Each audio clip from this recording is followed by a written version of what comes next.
As every schoolboy knows in the scientific age, a very close chemical relation between coal and diamonds. It is the reason, I believe, why some people allude to coal as black diamonds. Both these commodities represent wealth, but coal is a much less portable form of property.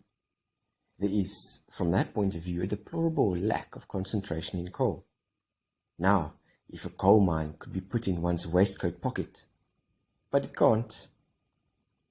At the same time, there's a fascination in coal, the supreme commodity of the age in which we are camped like bewildered travellers in a garish, unrestful hotel. And I suppose that these two considerations, the practical and the mystical, prevented Axel Heyst, from going away. The Tropical Belt Coal Company went into liquidation. The world of finance is a mysterious world in which, incredible as the fact may appear, evaporation precedes liquidation. First, the capital evaporates, and then the company goes into liquidation. These are very unnatural physics, but they account for the persistent inertia of Heyst, at which we out there used to laugh among ourselves, not inimically. An inert body can do no harm to anyone, provokes no hostility, is scarcely worth derision. It may, indeed, be in the way sometimes, but this could not be said of Axel Heyst. He was out of everybody's way, as if he were perched on the highest peak of the Himalayas, and in a sense as conspicuous. Everyone in that part of the world knew him, dwelling on his little island. An island is but the top of a mountain. Axel Heyst, perched on it immovably, was surrounded, instead of the imponderable, stormy, and transparent ocean of air merging into infinity, by a tepid, shallow sea, a passionless offshoot of the great waters which embrace the continents of this globe. His most frequent visitors were shadows of clouds, relieving the monotony of the inanimate, brooding sunshine of the tropics.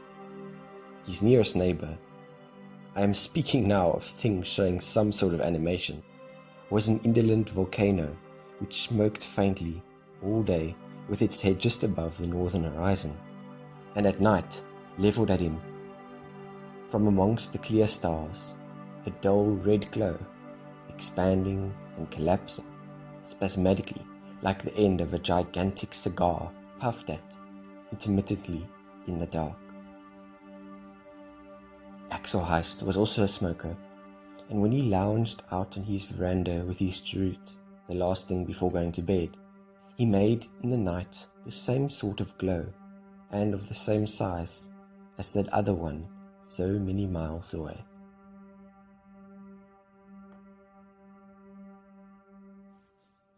In a sense, the volcano was company to him in the shades of the night, which were often too thick, one would think, to let a breath of air through. There was seldom enough wind to blow a feather along. On most evenings of the year, Heyst could have sat outside with a naked candle to read one of the books left him by his late father. It was not a mean store, but he never did that. Afraid of mosquitoes, most likely. Neither was he ever tempted by the silence to address any casual remarks to the companion glow of the volcano. He was not mad. Queer chap, yes, that may have been said, and in fact was said, but there's a tremendous difference between the two, you will allow. On the nights of full moon, the silence around Samburan, the round island of the charts, was dazzling. And in the flood of cold light, Heyst could see his immediate surroundings, which had the aspect of an abandoned settlement invaded by the jungle. Vague roofs above low vegetation, broken shadows of bamboo fences in the sheen of long grass, something like an overgrown bit of road slanting among ragged thickets towards a shore only a couple of 100 yards away, with a black jetty and a mound of some sort, quite inky, on its unlighted side. but the most conspicuous object was a gigantic blackboard raised on 2 posts and presenting to Heyst, when the moon got over that side, the white letters TBC Co. in a row at least 2 feet high. These were the initials of the Tropical Belt Coal Company, his employers, his late employers, to be precise. According to the unnatural mysteries of the financial world, the TBC company's capital having evaporated in the course of 2 years, the company went into liquidation. Forced, I believe, not voluntary. There was nothing forcible in the process, however. It was slow, and while the liquidation in London and Amsterdam pursued its languid course, Axel Heyst, styled in the prospectus manager in the tropics, remained at his post in Samburan, the number 1 coaling station of the company. And it was not merely a coaling station. There was a coal mine there, with an outcrop in the hillside less than 500 yards from the rickety wharf and the imposing blackboard. The company's object had been to get hold of all the outcrops on the tropical islands and exploit them locally. And Lord knows there were any amounts of outcrops. It was Heyst who had located most of them in this part of the tropical belt during his rather aimless wanderings, and being a ready letter writer had written pages and pages about them to his friends in Europe. At least, so it was said. We doubted whether he had any visions of wealth, for himself at any rate. What he seemed most concerned for was the stride forward, as he expressed it, in the general organization of the universe, apparently. He was heard by more than 100 persons in the islands talking of a great stride forward for these regions. The convinced wave of the hand which accompanied the phrase suggested tropical distances being impelled onward. In connection with the finished courtesy of his manner, it was persuasive, or at any rate silencing, for a time at least. Nobody argued or cared to argue when he talked in this strain. His earnestness could do no harm to anybody. There was no danger of anyone taking seriously his dream of tropical coal, so what was the use of hurting his feelings? Thus reasoned men in reputable business offices, where he had his entrée as a person who came out east with letters of introduction, and modest letters of credit too, some years before these coal outcrops began to crop up, in his playfully courteous talk. From the first, there was some difficulty in making him out. He was not a traveller. A traveller arrives and departs, goes somewhere. Heyst did not depart.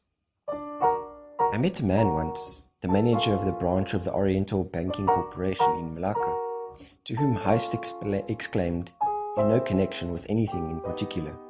It was in a billiard room of the club. "I'm enchanted with these islands." He shot it out suddenly, à propos des boîtes, as the French say, and while chalking his cue. And perhaps it was some sort of enchantment. There are more spells than your commonplace magician ever dreamed of. Roughly speaking, a circle with a radius of 800 miles drawn round a point in North Borneo was in Heyst's case a magic circle. It just touched Malina, where he had been seen there. It just touched Saigon, where he was likewise seen there once. Perhaps these were his attempts to break out. If so, they were failures. The enchantment must have been an unbreakable one. The manager, the man who heard the exclamation, had been so impressed by the tone, fervour, rapture, what you will, or perhaps by the incongruity of it, that he had related the experience to more than one person. "Queer chap, that Swede," was his only comment. But this is the origin of the name Enchanted Heyst, which some fellows fastened on our man. He also had other names. In his early years, long before he got so becomingly bold on the top, he went to present a letter of introduction to Mr. Tesman of Tesman Brothers, a Surabaya firm, tip-top house. Well, Mr. Tesman was a kindly, benevolent old gentleman. He did not know what to make of that caller. After telling him that they wished to render his stay among the islands as pleasant as possible, and that they were ready to assist him in his plans, and so on, and after receiving Heyst's thanks, the usual kind of conversation, he proceeded to query in a slow, paternal tone, "And you are interested in—" "Facts," broke in Heyst in his curtly voice. "There's nothing worth knowing but facts. Hard facts. Facts alone, Mr. Tesman." I don't know if old Tesman agreed with him or not, but he must have spoken about it, because for a time our man got the name of Hard Facts. He had the singular good fortune that his sayings stuck to him and became part of his name. Thereafter, he mooned about the Java Sea in some of the Tesman's trading schooners, and then vanished on board an Arab ship in the direction of New Guinea. He remained so long in that outlying part of his enchanted circle that he was nearly forgotten before he swam into view again in a native proa full of Goram vagabonds, burnt black by the sun, very lean, his hair much thinned, and a portfolio of sketches under his arm. He showed these willingly, but was very reserved as to anything else. He had had an amusing time, he said. A man who will go to New Guinea for fun? Well. Later, years afterward, when the last vestiges of youth had gone off his face and all the hair off the top of his head, and his red-gold pair of horizontal moustaches had grown to really noble proportions, a certain disreputable white man fastened upon him an epithet. Putting down with a shaking hand a long glass emptied of its contents, paid for by Heyst, he said, with that deliberate sagacity which no mere water-drinker ever attained, "Heyst's a perfect gentleman, perfect, but he's a utopist." Heyst had just come out of the place of public refreshment where this pronouncement was voiced. Utopist, huh? Upon my word, the only thing I heard him say which might have had a bearing on the point was his invitation to old MacNabb himself. Turning with that finished courtesy of attitude, movement, and voice, which has his obvious characteristic, he had said with delicate playfulness, "Come along and quench your thirst with us, Mr. MacNabb." Perhaps that was it. A man who could propose, even playfully, to quench old MacNabb's thirst must have been a utopist, a pursuer of chimeras. For of downright irony, Heyst was not prodigal. And, maybe, this was the reason why he was generally liked. At that epoch in his life, in the fullness of his physical development, of a broad, martial presence, with his bald head and long moustaches, he resembled the portraits of Charles XII, an adventurous memory. However, there was no reason to think that Heyst was in any way a fighting man.